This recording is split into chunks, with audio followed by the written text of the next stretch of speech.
Have you seen a difference or a mindset in sales today that people are acting, or some people are acting more like they're in service or customer success versus in sales?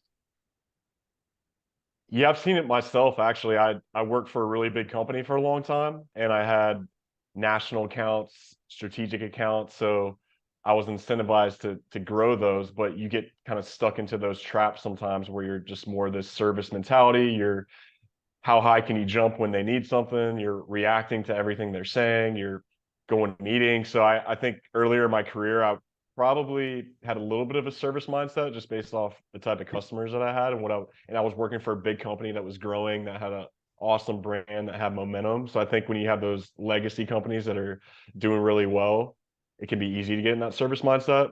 When I went into commission jobs, especially med device, I kind of got hit with the brick wall of like, okay, all right, I gotta be on my A game all the time, and it's much different where you have to have more of that sales mindset, the performance mindset, growth mindset, like treating it like my own business, literally, because I was more commission focused. So I had that epiphany and kind of wake up call when I went to med device from that other company I was at, and that was sort of my wake up call.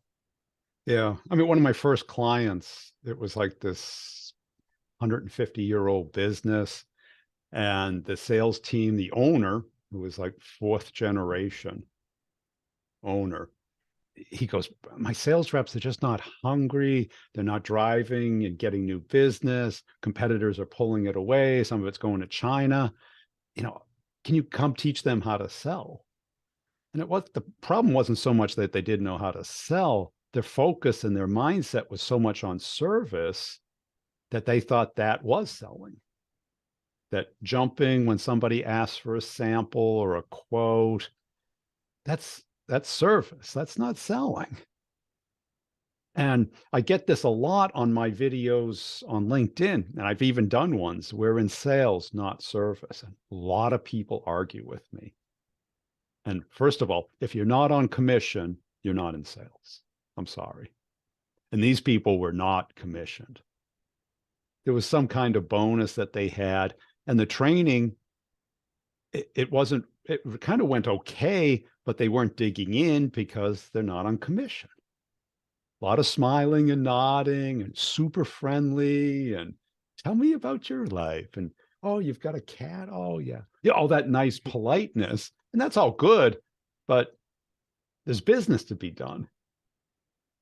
This company wanted to grow. They didn't want to be losing business. They want to be gaining business. And you want your people to care. Why do we pay people commission? Is it because they're nice? Why does the company pay commission? To close new business. They want you to care. They want you to be aligned with their goals. It's not tradition or just because other people pay commission. They want you to care. They want you to have skin in the game. And if you don't have skin in the game, you'll smile and nod. And if you want to know the difference, if you ever worked with somebody in marketing, I remember as a startup, and this marketing person wanted to come down and hear about what I wanted to do with my territory and put together a marketing plan. I go, sure. Want to spend the day on it. I go, I'm not sure it's a whole day. And we could do it on the phone. You want to come down? Okay. Came down the night before, went to a dinner and a movie. You know, had this beautiful dinner. We met for breakfast. You know, it was, we could have done it in an hour on the phone. It was a couple of hours. Then we went to lunch. Then we met a client and she went back to the airport. Now, if she was on commission, would she have done that? No. And, you know, after the breakfast, I thought we covered everything. Then we go back to the office and I was like, I got some work to do. And it was kind of a boondoggle because it was a day out of the office for her. And it was a little bit of an adventure. Yeah, you're making me think. So the first part of my career, I was all about climbing the ladder. I had 7 different roles over a 10-year period, and I got to a really high point in the company, and I was in sales the whole time. It was more like national accounts. I was dealing with Home Depot, which there's a lot of learning curves there. It's really cool to learn how a company like Home Depot operates at a big level. But I got to the point where it was just like some of the math wasn't adding up to me because I was kind of working like that sales mindset, but I was in more of a service type structure where I had a high salary, a bonus, company vehicle, all these perks. I mean, it was really good. It was very. I remember one of my bosses was like, you'll make good money here, but you're not gonna make crazy money here." So they did tell me this on the front end, but I got to the point where I was actually acting like a sales mindset, but I was in a service mindset role where it didn't matter how much I grew the account, and they wanted me to grow like double up numbers, this crazy stuff. And I learned a ton from it. So don't get me wrong, but I got to a point where I was like, I need to if I'm going to be acting like a sales mindset, I need to be in a sales mindset type role, which is commission. So whether that's med device, tech, whatever it may be. So I kind of got to this ultimatum, and I remember battling the CEO because they wanted me to stay and they were trying to get me to stay. And I had a spreadsheet and I told him like, "Hey man, like this is what I've been growing the numbers and here's what I'm making. And yeah, it's good money and I appreciate everything you guys have done, but like I feel confident if I bet on myself and I go to a commission job, I can be probably work less hours and make quite a bit more money, even if it is a new industry and I have a learning curve." So I remember I was going back and forth with the CEO and I gave him my spreadsheet because he probably won't, maybe they'd made some changes with the pay structure, but it was funny you bring that up because I was kind of acting like a sales mindset, but I didn't have the benefits of it. And that's why I made a change. Right. Because you did not feel rewarded for the effort. Now, Hmm. a lot of salespeople have the inverse mindset of that, where they're in a commission role, but they want to act like a service agent. And I've seen these reps early in my career. There was this guy, he says, "I don't prospect, I only work on inbound."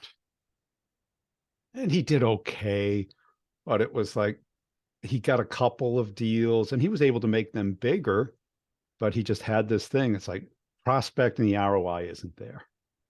I go, well, this is a startup and we get a little bit of inbound, but you're not going to make much if you're just focused on inbound. And he ended up either getting pushed out or left. So he had a service mindset in a sales role. And it's easy to do, thinking like being reactive instead of proactive. And I remember telling people, it's like, well, why do salespeople get commission? And it's like, well, you want to see what my calendar looks like on a typical week? You know, Tuesday morning, I'd get up at 4 a.m. to hit a flight to be in Atlanta for a 10 a.m. meeting. Okay. Who's going to get up at 4 a.m. if they're not on commission every week? Who's Not going many to take a people. who's going to take a red eye back from, San Jose or San Francisco on a Friday night? You ever been on a red eye from San Francisco on a Friday night? There isn't a seat to be had. And you got a bunch of entitled people. You can't get upgraded. You get a center seat if you're lucky, if you didn't plan ahead. It's 10 o'clock at night their time, which means if you're on the East Coast, it's 2 a.m. your time. And now you have 6 hours to look forward to and an airline seat. What would you do if you weren't on commission? Spend the weekend, go to wine country, take Monday off. That's the difference between being on commission and being salaried, or no commission, or service mindset versus a sales mindset. End of the quarter, you'd get a lot of smiling and nodding and sandbagging because you don't want the pressure of all the things that go on at the end of the quarter. And we're recording this right after a quarter. So guess where everybody is this week? Vacation, right? Yep. Everyone's Yep. burnt out. I got to refresh. It's like, okay. And guess where they're going to be next week? Oh, we got to plan a QBR. Right? And you can almost tell the difference between managers and reps. Is the managers, it's a little bit cushier, higher base, higher on target earnings. And so they're not as hungry as the rep who's like, well, I can't live on my base. I have to make commission. So sitting in a 2-day meeting, eating Danish and drinking coffee doesn't sound very enticing. You know, I need to be out talking to customers, working on deals. Yeah, and especially right now, I mean, if you don't have that brand behind you, that legacy brand, whatever it is, I mean, it can be much tougher. And with the economy how it is, if you have that service mentality, it's gonna be much tougher to keep your job or find a new job. So I think the sooner that you can have the sales mindset, the better, because it's right now it's maybe not as easy as it was before the pandemic and whatnot. So if you don't have that sales mindset, you're not going to be able to stand out, and then you're just going to be with the status quo. And then eventually, when something bad happens, after all that smiling and nodding, you're going to be one of the first people to go potentially if you're not standing out. So I think that's why every time I've left a company, for the most part, they've wanted me to stay because there's not many people that probably have that type of mentality, Yeah. and they want to, you don't want to lose those type of people, and then it's easier to get rid of the service people because they're replaceable, right? But yeah, anyone, is it hard to service an account? No. No. Hey, Dustin, what do you need today? How was your weekend? Oh, you need 10 more of them? Excellent. Here's 2 quotes. Right? That's not hard. Some days you don't feel like doing it, but relative to going out and finding new business, interrupting someone's day, trying to get a couple of minutes to get their opinion about something, that's hard. Getting rejected all day, that's hard. Caring about a big deal coming in on the 30th versus the 1st, that's hard. Getting yelled at all day, that's hard. And what was interesting about your first role, they knew, or that they didn't have or see the value in paying you the commission to grow the account. Maybe it was their mindset about it, because if they did it for you, they'd have to do it for the other guys. But a lot of the other guys don't do that. They don't push, they don't drive, they react. And yeah, they may be knowledgeable about all the offerings and the competition. And how long does that take to learn? Not too long. No. And you don't see many account manager jobs out there. And if you do, they don't pay as well as sales rep jobs. That's why I always went to startups. They would pay. They wanted the business. There was no accounts to manage. So you had to go create them. And that's what they'll. Yeah, it's a good point. I don't know if it was an industry thing. It might have been a little bit of an industry thing with industrial consumer product goods, power tools. I don't know if they just don't do as much commission, or at least that company didn't need to. So and then what was I gonna say? Yeah, and then I think the great companies, they want their sales reps to make the most money, right? So that they want their sales reps to be making, well over 500,000, 7 figures, whatever it may be, because that means they're doing something right. They're taking market share. They probably have aggressive growth goals. They're trying to double up their number in 3 years. So I think the great leaders, the great CEOs, chief revenue officers, they want their salespeople to be the top earners in the company outside of maybe some of the C-suite. So, and that's what it should be like. I didn't realize there was that opportunity until later on down my career. So I wish going back, I could have probably made some changes, but I think the best companies want the best salespeople. And at the end of the day, if you want to keep the lights on, you need those sales mindset people that are not getting complacent, that are staying hungry, that are making things happen, even when the economy's tough or whatever it may be. You need those salespeople for the rest of the organization, really. Yeah. And imagine if you're going into a beauty contest competition at an account where it's you against 2 or 3 other vendors. Who's going to win? The person with the service mindset or the sales mindset? Yep. The service mindset's going to do what? Oh, you need a quote, you need an extended eval, you need this, they'll get it. But what if they don't see the difference? What if they find out they lost? Do they end run the decision? Do they talk to more than one person there? Are they digging into the account? Are they blocking and tackling the competition? Are they spending most of their time with the account and dominating the focus, why would you? I gave them everything they asked for. That's what I love to hear after someone lost.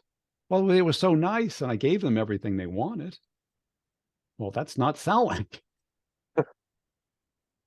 What was the criteria? How'd you set the criteria? How'd you change the rules? And I have this one guy in my course. He's a great guy, but he was in service and now he's tasked with upselling his clients with new equipment.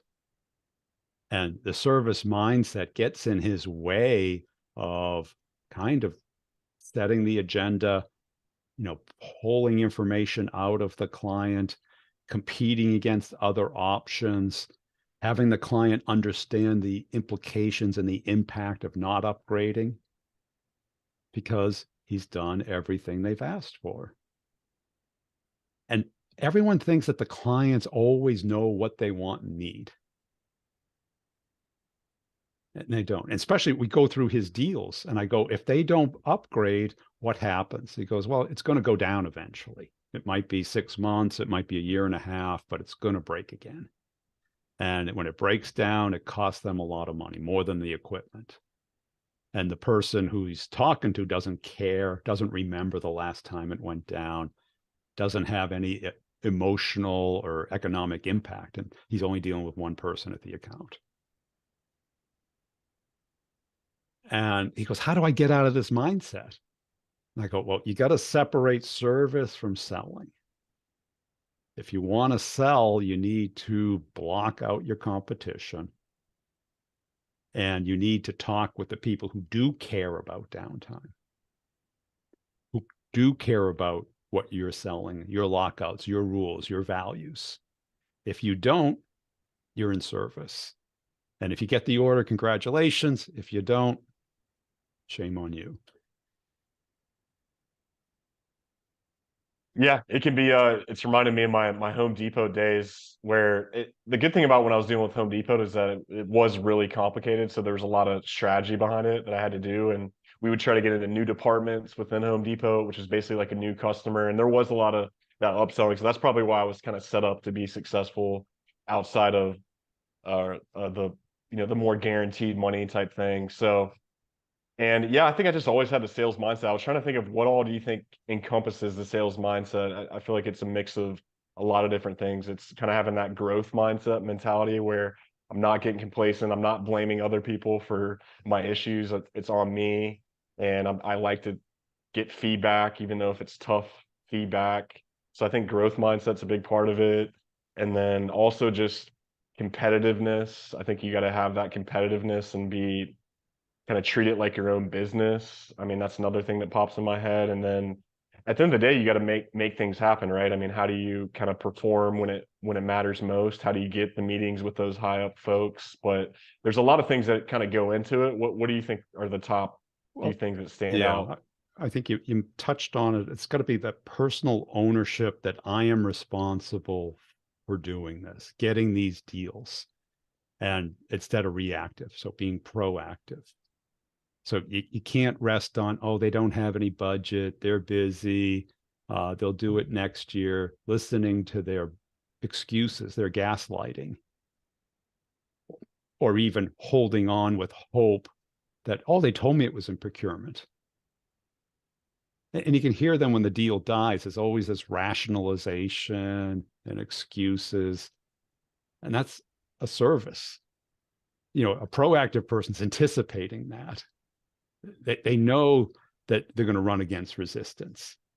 And if you've got resistance at Home Depot, if you had the service mindset, you say, okay, maybe next year. Right? As Yeah. opposed to, we got to find a way of doing this. And I had a CEO who just had this saying, refuse to lose. And we were in this hyper competitive market, not much differentiation, very few deals. Every deal was a battle, both technically and on the business side. And we would basically, until the purchase order is paid to the competitor, we considered it a possibility. And we would do end runs. We would call up procurement and try and block the deal. We would do anything to slow the deal down and twist it back to us again. And people say, well, that's a waste of time. It didn't work every time. It worked 1 out of 3 times, maybe. And, and I had a leader who just would not give up. This guy, he'd be in town. Let's drive by and see if we can do something with these folks. We'll offer them a swap out or something. Oh, no. We'll keep going to the airport. You have to care. And this goes back to the why are you caring? And I got into this on LinkedIn with this guy who says, I really just want to make my customers happy. And so I play the game. So why are you in sales? I like to work with new customers and stuff. And I really get into picking out the right product and showing them why. And so you're not money motivated? No, money's nice, but are you on commission? Question mark. Doesn't answer. I send it again. Are you on commission? Doesn't answer. I know what the answer is. The answer is a big no. Definitely. So yeah, you're in the sales department. And if that one of those deals he loses to a competitor, do you think he loses sleep over that? No. No, he's sleeping fine. And you can think, well, that's our model. And if it is, that's fine, but know what you get. From a career standpoint, what was your value after leaving Home Depot outside of going and getting a commission sales job? You had to sell to get that job, right? Oh, yeah. Because they knew what you were doing at Home Depot. Oh, yeah. Yeah. You have to have that sales mindset when you're trying to go to a new job, go to a new industry. Life, like climbing up the corporate ladder or finding a new career. So yeah, all that kind of helped me, but I think just having that kind of relentless mentality, maybe not quite to your former boss you're talking about, but I think not getting complacent even when things are going well. That's one thing that I always say is even when you're having a good year, how are you kind of prepping for the next quarter, the next year? So I think you don't want to get complacent. You need to care about it. So you need to be somewhat passionate about whatever you're selling or whatever you're doing. For example, what I do now, it personally helped me with a lot of stuff from a sales standpoint and outside of that. So it's easy for me to talk about it because I know it can help other people. So how do you kind of line up whatever product you're selling or company with what you're passionate about? That's not easy to do, but at least have some skin in the game with that. And then, yeah, make there is some side of helping the customer, I guess, like medical Sure. device. I remember when I did the medical device, that was the really cool part of it because you're impacting the patients, you're impacting the nurses, the doctors. You can see those outcomes, and that was a cool part about it too. And that gives you more of that sales mindset if you know it's making an impact in some way, long term or short term. So yeah, it's just I guess I always kind of had the sales mentality, and now it's just gotten deeper and deeper. I couldn't imagine just being a service mentality, but it can bog you down though. I will say that once you have an account, it's like how do you prioritize that within a company because you don't want your top salespeople dealing with all the service stuff, and that can drag them down or wear them out or make them tired if they spend a quarter of their time doing the service stuff. So how do you outsource that, I guess, within the company? I don't know what you see. I guess people probably aren't doing a good job of that right now. Well, they divided the labor. They used to call it support. Now they call it customer success. And that can work depending on the motives. But the problem is the relationships with the rep, not with the customer success team. And then the customer success team comes in and they have their own agenda.